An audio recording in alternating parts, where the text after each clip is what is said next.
नमस्कार आदाब, आप देख रहे हैं द जस्टिस हिंदी। आज की सबसे बड़ी और बेहद गंभीर अंतर्राष्ट्रीय खबर ईरान से सामने आई है। ईरानी मीडिया ने आधिकारिक तौर पर पुष्टि की है कि ईरान के supreme leader ayatollah Ali Khamenei अब नहीं रहे। मीडिया रिपोर्ट्स के मुताबिक उनकी मौत अमेरिका और इसराइल के संयुक्त हमलों के दौरान हुई। खामनेई की उम्र 86 वर्ष बताई गई है। ईरानी राज्य मीडिया के अनुसार इस घटना के बाद ईरान सरकार ने पूरे देश में 40 दिन का राष्ट्रीय शोक घोषित कर दिया है। ईरानी राज्य टीवी और सरकारी समाचार एजेंसी IRNA ने खामनेई की निधन की पुष्टि तो की, लेकिन हमले के विस्तृत कारणों को लेकर फिलहाल कोई स्पष्ट जानकारी साझा नहीं की गई है।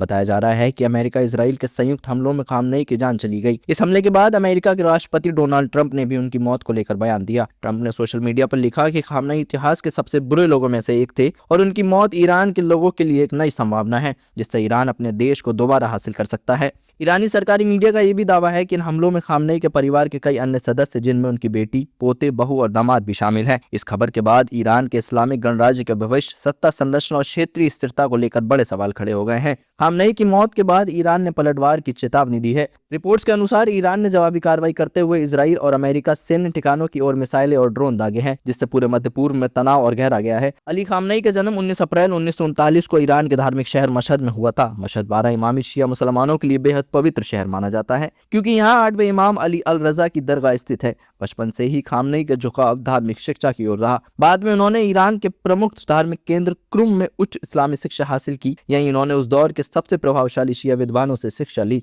जिनमें ईरान के भविष्य के क्रांतिकारी नेता रूहुल्लाह खुमैनी भी शामिल थे। यही वह दौर था जब खामनेई की वैचारिक सोच आकार लेने लगी। 1963 में खामनेई ईरान की राजशाही के खिलाफ आंदोलनों में खुलकर शामिल हो गए। शाह के खिलाफ प्रदर्शनों में सक्रिय भूमिका निभाने के चलते उन्हें ईरानी सुरक्षा एजेंसियों ने कई बार गिरफ्तार किया और जेल भेजा। इस पूरे समय के दौरान वे निर्वासन में रह रहे खुमैनी के बेहद करीबी बने रहे। 1979 में वे इस्लामी क्रांति के बाद जब खुमैनी ईरान लौटे तो खामनेई को तुरंत रेवोल्यूशनरी काउंसिल का सदस्य बनाया गया। इसके बाद वे उप रक्षा मंत्री बने और सुप्रीम डिफेंस काउंसिल में खुमैनी के निजी प्रतिनिधि के रूप में नियुक्त किए गए। एक समय के लिए उन्होंने इस्लामिक रेवोल्यूशनरी गार्ड कॉमर्स की कमान भी संभाली। खामनेई को विदेश नीति के मामले में हमेशा सख्त रुख अपनाने वाला नेता माना गया है। वह ईरान अमेरिका संबंधों के सबसे तनावपूर्ण दौर, ईरान बंधक संकट में भी एक अहम वार्ताकार रहे।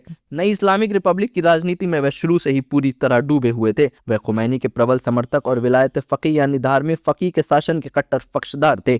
इसी विचारधारा के तहत उन्होंने इस्लामिक रिपब्लिकन पार्टी की स्थापना में अहम भूमिका निभाई। 1981 में पार्टी नेतृत्व को निशाना बनाकर किए गए आतंकी हमलों की एक श्रृंखला में वे भी गंभीर रूप से घायल हुए थे। उसी साल राष्ट्रपति मोहम्मद अली रजाई की मौत के बाद खामनेई को पार्टी का महासचिव बनाया गया। कुछ ही हफ्तों में वे राष्ट्रपति पद के उम्मीदवार बने। ये पहली बार था जब किसी धर्मगुरु के लिए पद खोला गया। अक्टूबर 1981 में वे ईरान के राष्ट्रपति चुने गए और 1985 में वे इस पद पर दोबारा पहुंचे। हालांकि उनके राष्ट्रपति कार्यकाल के दौरान ये पद काफी हद तक औपचारिक माना जाता था और असली कार्यकारी शक्ति प्रधानमंत्री के पास होती थी। इस दौर में प्रधानमंत्री मीर हुसैन मौलवी के साथ उनके रिश्ते बेहद तनावपूर्ण रहे और दोनों के बीच राजनीतिक टकराव खुलकर सामने आए। 1989 में आयतुल्ला खुमैनी के निधन के बाद अली खामनेई को ईरान का सुप्रीम लीडर चुना गया। इसके बाद वह करीब 4 दशकों तक ईरान की राजनीति, सेना, न्यायपालिका और धार्मिक व्यवस्था की सर्वोच्च शक्ति बने रहे। ईरान में कोई भी बड़ा फैसला उनकी मंजूरी के बिना संभव नहीं माना जाता था। खामनेई की मौत के बाद प्रतिक्रियाएं बेहद विरोधाभासी रहीं। एक तरफ ईरान और दुनिया के कई हिस्सों में शोक की लहर दिखी, वहीं कुछ जगहों में जश्न की खबरें भी सामने आईं।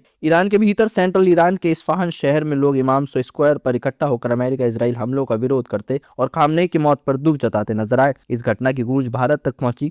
जम्मू कश्मीर की राजधानी श्रीनगर में कश्मीरी शिया मुसलमानों ने लाल चौक पर प्रदर्शन किया और आयतुल्ला अली खामनेई की हत्या के खिलाफ नारे लगाए। इसके अलावा उत्तर प्रदेश की राजधानी लखनऊ में भी इस मुद्दे को लेकर प्रदर्शन हुआ। यहाँ एक प्रदर्शनकारी ने कहा, जिसके खून में गद्दारी है, उन्होंने खामनेई को धोखे से मारा है। अगर एक खामनेई मारा गया तो 1000 खामनेई उठ खड़े होंगे। इसराइल और अमेरिका धोखेबाज हैं। प्रदर्शनकारियों ने अमेरिका और इसराइल के खिलाफ जमकर नारेबाजी की। फिलहाल अमेरिका और इसराइल के इन हमलों के बाद पूरा मध्य पूर्व बेहद नाजुक और तनावपूर्ण दौर से गुजर रहा है। आयतुल्ला अली खामनेई की मौत के बाद ईरान की सत्ता संरचना किस दिशा में जाएगी और इसका वैश्विक राजनीति पर क्या असर पड़ेगा, इस पर पूरी दुनिया की नजर टिकी हुई है। हम अपने खामेनेई रहबर को, जिनको धोखे से मारा गया, जिनकी नस्लों में गद्दारी है, जिनकी नस्लों में धोखेबाजी है, उन्होंने धोखे से मारा मेरे खामेनेई को। खामेनेई मेरा शेर था, शेर।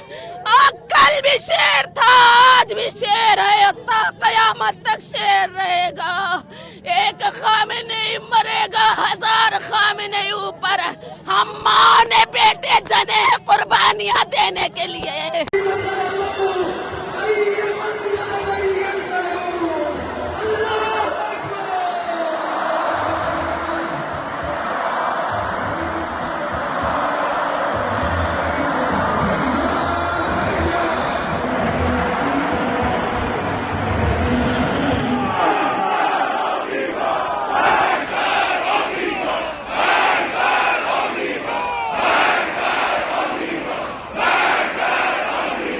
coşuyor ve fesat.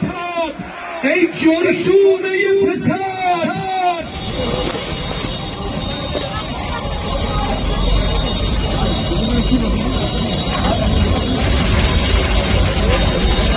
इसराइल ने आज ईरान पर हमला किया है और अमेरिका इस जंग में उसका साथ दे रहा है। अमेरिका के राष्ट्रपति डोनाल्ड ट्रंप ने हम ईरान पर हमले के दौरान कहा है कि जहां भी छुपोगे वहां आकर मारेंगे और ईरान का परमाणु प्रोग्राम और मिसाइल ने खत्म कर देंगे। क्या कहेंगे इसको लेकर? देखिए, दुनिया के अंदर इस वक्त अमेरिका की मोनोपोली है। अमेरिका जो है वो पूरी दुनिया का ताकतवर गुंडा है। वो तो जितने चाहें एटम बम बना लें, लेकिन दूसरा मुल्क कोई ना बनाए, दूसरा मुल्क मिसाइल भी ना बनाए, क्योंकि अब उनकी मनमानी नहीं चलेगी। कहीं ना कहीं पावर बैलेंस अगर हो जाएगा तो दुनिया में असंतुलन खत्म हो जाएगा।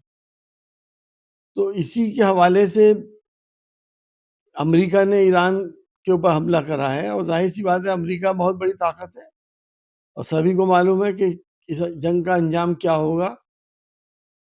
लेकिन जिस तरह से इसराइल और दोनों मिल गए हैं और हमारे प्रधानमंत्री जी ने अभी 4 दिन पहले वहां पे जाकर ये बात कही कि हिंदुस्तान इसराइल के साथ खड़ा है हर वक्त।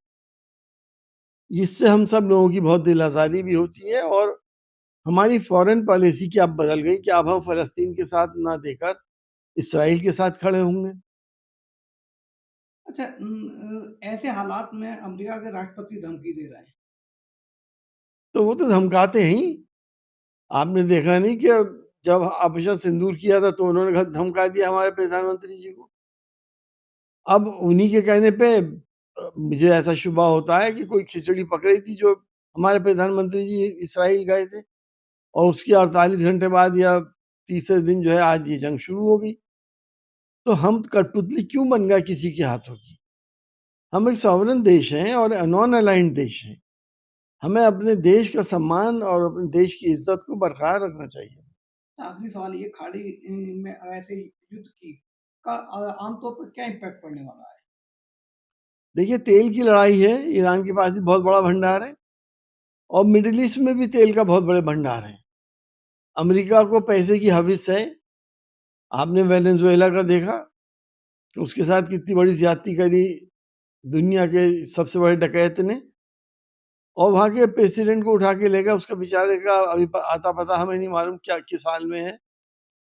इसी तरह से मिडिल ईस्ट के, ईरान के, इराक के तमाम ही तेल के की जगहों पर और तेल के कुओं पर ये इनडायरेक्ट कब्जा करेंगे। दिखाएंगे ये कि हमने रिजीम बदल दी और अपनी कठपुतली उसमें बिठा देंगे।